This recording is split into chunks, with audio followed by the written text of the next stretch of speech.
Êtes-vous stressé ou parfois anxieux? On utilise souvent ces mots comme des synonymes, mais ils racontent deux histoires différentes.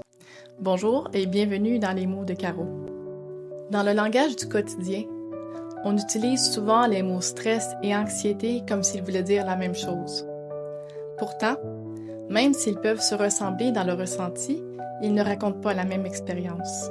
Le stress est généralement une réponse à un facteur externe identifiable. Une échéance, une surcharge, un imprévu. Le corps et l'esprit réagissent pour s'adapter à la situation et, bien souvent, lorsqu'elle se termine, le stress diminue aussi.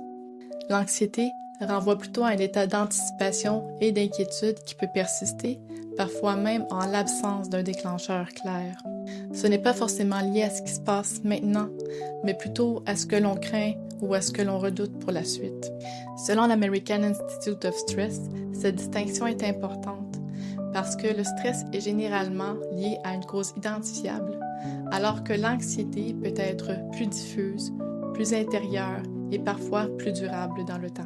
Affiner son vocabulaire, ce n'est pas se compliquer la vie, mais bien une façon de mieux écouter son ressenti. On mélange souvent les deux, mais en faire la distinction permet de porter un regard plus juste sur ce que l'on vit. Ici, l'objectif n'est pas de coller des étiquettes ou de poser des diagnostics, mais uniquement de mettre plus de justesse dans les mots pour mieux distinguer ce qui est réactionnel de ce qui est anticipatif dans notre expérience émotionnelle. Et vous?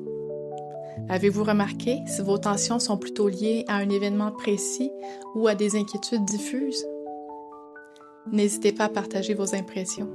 La semaine prochaine, on retourne du côté de la neuroplasticité pour comprendre pourquoi, malgré nous, on répète souvent les mêmes réactions face à certaines situations. Soyez-y, à très bientôt dans les mots de Caro.